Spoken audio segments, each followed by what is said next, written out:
Big TV భక్తి సమాచారం WhatsApp ఛానల్లో జాయిన్ అవ్వండి. అన్ని విశేషాలు ఎప్పటికప్పుడు తెలుసుకోండి. సుబ్రహ్మణ్యేశ్వర స్వామి వారి మీరు ఇప్పటి వరకు ఎప్పుడూ కూడా ఈ విగ్రహాన్ని చూడలేదు. ఈ విగ్రహమే ఇక్కడికి రావాలి అని చెప్పి స్వామివారి యొక్క కోరిక. మీది నాది అయితే అది నెరవేరేది కాదేమో, స్వామివారే కోరారు కాబట్టి ఈ విగ్రహం మనకు వచ్చింది ఇక్కడికి.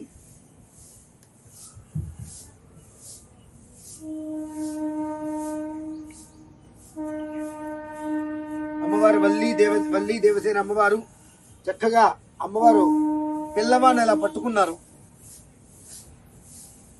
సంతాన సుబ్రహ్మణ్యేశ్వర స్వామి వారు, ఈయన పడగ రూపంలో సుబ్రహ్మణ్యేశ్వర స్వామి వారు చక్కగా పిల్లవాడిని ఒళ్ళో పెట్టుకొని మనం ఈ విగ్రహాన్ని అయితే మనం ఇంతవరకు ఎక్కడ చూసి ఉండలేదు. ఈ విగ్రహాన్ని స్వామివారు ప్రత్యక్షంగా కోరి ఉండటం జరిగింది. అలాగే ఇక్కడ మనం చూసుకున్నట్లయితే ఇంతకు పూర్వం మనం చెప్పుకున్నాము, కాలసర్పదోషం కావచ్చు, సర్పదోషం కావచ్చు, కుజదోషం కావచ్చు, పితృశాపము, పితృదోషము, వీటి వలన అనుకున్నటువంటి ఏ ఒక్క పని జరగకుండా అనేక ఆటంకములు. ఎలాంటి ఆటంకములు అనంటే ఆగుతుంది అనేటువంటి ఆలోచన మనకు ఉండదు.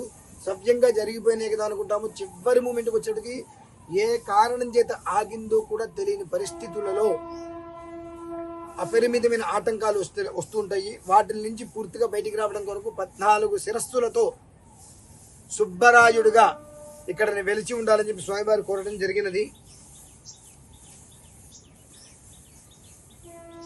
ఇవన్నీ కూడా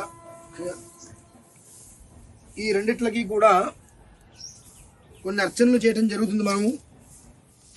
అనంతరం రేపు ఉదయం ఇదే సమయానికి మొదలుకొని కార్తవీర్యార్జున శాంతి కూడా నిర్వహించడం జరుగుతుంది. ఎల్లుండి చరపూర్వకంగా వాయు ప్రతిష్ఠ జరుగుతుంది. 2 విగ్రహాలకి కూడా. ప్రతి షష్ఠికి ఇది 195వ షష్ఠి ఎల్లుండి. అంటే 17 సంవత్సరాలుగా ప్రతి షష్ఠి నాడు కూడా స్వామివారికి చక్కటి అర్చనలు జరుగుతూ వస్తున్నాయి. 2 నెలలుగా ఎక్కువ మంది భక్తులు ఇక్కడికి రావడం జరుగుతుంది. అంటే 16 సంవత్సరాలుగా స్వామివారి యొక్క ఉనికి ఎవరికి తెలియచేయనివ్వద్దు అని చెప్పి స్వామివారు చెప్పడం జరిగింది. ఎవరికి తెలియచేయలేదు. డిసెంబర్లో వచ్చినటువంటి సుబ్రహ్మణ్య షష్ఠికి ముందు ఈ స్వామివారి గురించి మనం వివరించడం జరిగింది. 16 సంవత్సరాలుగా 17 సంవత్సరాలుగా ఎంతో గోప్యంగా ఉన్నటువంటి స్వామివారు బయటకు వచ్చినటువంటి 2 మాసాలలో పళని నుంచి సుబ్రహ్మణ్యేశ్వర స్వామి విగ్రహం రావటం, అలాగే ఇంతవరకు మీరు ఎక్కడా కూడా చూడనటువంటిది వల్లి దేవసేన సమేత సర్పరూపంలో సుబ్రహ్మణ్యేశ్వర స్వామి వారు 700 మందికి ఇక్కడ సంతానాన్ని అందించారు అనేటువంటిది మనం విన్నాము. దానికి ప్రతిరూపముగా ఆ సంతాన సుబ్రహ్మణ్యేశ్వర స్వామి వారిని ఇక్కడ ప్రతిష్ఠ చేయాలి అని, అలాగే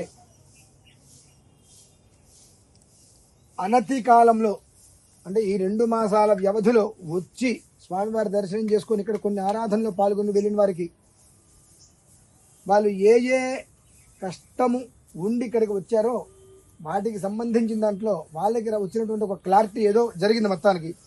తద్వారా స్వామివారి యొక్క అనుగ్రహం స్వప్న సాక్షాత్కారంతో 14 పడగలతో ఉండేటువంటి సుబ్రహ్మణ్యేశ్వర స్వామి వారిని కూడా ఇక్కడ నిర్మించాలి అనేటువంటి సంకల్పము, ఆ రూపం కూడా స్వామివారు చెప్పడం జరిగింది. ఇంతకు ముందు వరకు మనం నామాల కొండగా దీన్ని పిలుచుకున్నాము. అయితే సుబ్బరాయ కొండగా స్వామివారు చెప్పారు. ఈ యొక్క పర్వతానికి కొండకి సుబ్బరాయ కొండ నామాన్ని ధృవీకరించారు స్వామివారు. కనుక రేపు ఉదయం 9 గంటలు 9:30 నుంచి మొదలుకొని సుమారుగా కార్తవీర్యార్జున శాంతి అనేటువంటిది ఉంటుంది. అలాగే ఎల్లుండి ఉదయం స్వామివారికి 52 రకాల వనమూలికలతో విశేషంగా అభిషేకాలు జరుగుతాయి. అభిషేకముల అనంతరం ఆ అభిషేక జలాన్ని అవభృత ఏ బాబు మేము చేస్తున్నది ఏంటి? అవభృత స్నానంగా అందరికీ కూడా సంప్రోక్షణ చేయడం జరుగుతుంది. ఆ సంప్రోక్షణ చేసినటువంటి మరుక్షణమే మనకు ఏదైనా చాలా ఇబ్బంది వచ్చి ఇంట్లో వాలిపోతున్నప్పుడు మన పెద్దవాళ్ళు మనకు దిష్టి తీస్తారు. దిష్టి తీసినప్పుడు శరీరంలోంచి ఏదో బయటికి వెళ్ళిపోయినట్టుగా ఒక ఎనర్జీ వస్తుంది దిష్టి తీయగానే. ఎలా అయితే వస్తుందో ఆ రకమైనటువంటి విధానము ఆ సంప్రోక్షణ వెంటనే కూడా జరుగుతుంది. కాబట్టి రేపు ఎల్లుండి జరిగేటువంటి చక్కటి వైదిక క్రతువులో ప్రతి ఒక్కరూ కూడా పాల్గొని వల్లీ దేవసేన సమేత సంతాన సుబ్రహ్మణ్యేశ్వర స్వామి వారి యొక్క అనుగ్రహాన్ని, అలాగే జ్యోతిష్యమునందు ఉన్నటువంటి దోషాలలో విశేషంగా చెప్పబడేటువంటి 5 దోషాలు ఏవైతే ఉన్నాయో 5 కూడా సర్ప సంబంధము, పితృ సంబంధము ఉండేటువంటి దోషాలు.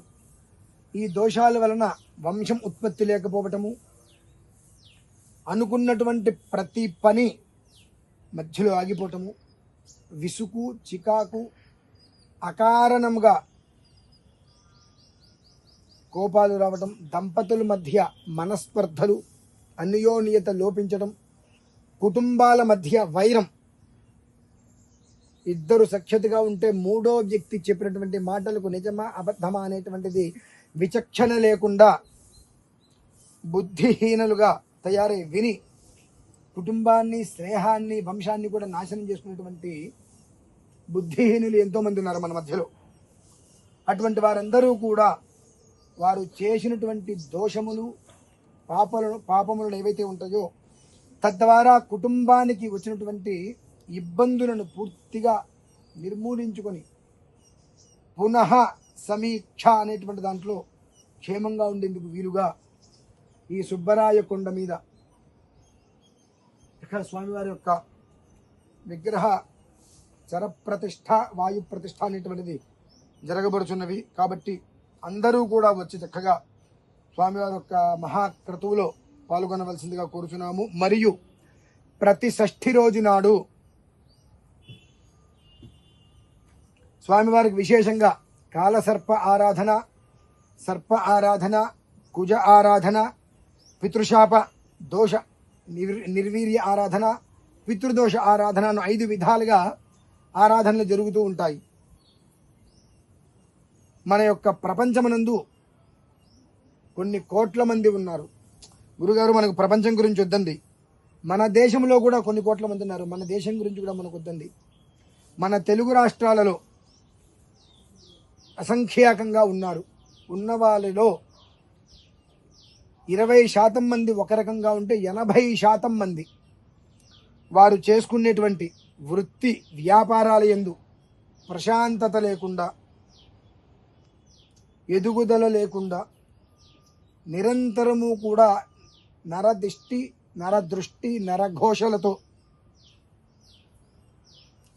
మానసిక, శారీరక, ఆర్థికపరమైనటువంటి సమస్యలతో సతమతమవుతున్న వారు ఇప్పుడున్న మన తెలుగు రాష్ట్రాల్లో 80% ఉన్నారు. నమ్ముతారా నమ్మరా అంటే ఎవరిష్టం వాళ్ళది, ఉన్న వాస్తవం అయితే ఇది. కనుక ఎన్నో విధాలుగా, ఎన్నో రకాలుగా మనం చేస్తూ ఉంటాము. కానీ చేయవలసింది ఒకటే ఉంటుంది, అది వదిలేసి అనేక రకాలుగా మనం ప్రయత్నాలు చేస్తూ ఉంటాము. తద్వారా మేము అది చేశాము, మేము ఇది చేశాము, మాకు అది కలగలేదు, ఇది కలగలేదు అనేటువంటిది మనం ఎక్కువగా బాధపడుతూ ఉంటాం. ఒక్క విషయాన్ని పరిపూర్ణంగా గుర్తుపెట్టుకోవాల్సింది ఏమిటి అంటే, అన్నిట్లకన్నా గొప్పది కర్మ. నవ్వుతూ చేసేది, ఏడుస్తూ అనుభవించటము అని చెప్పి మన పెద్దవాళ్ళు చెబుతూ ఉంటారు. ఆ కర్మ అనేటువంటిది, పరిపక్వత అనేటువంటిది ఉంటూ ఉంటుంది. మనం ఎంత చేసినప్పటికీ కూడా కర్మ ప్రారంధం అనేటువంటిది మనకి ఏదో ఒక విధంగా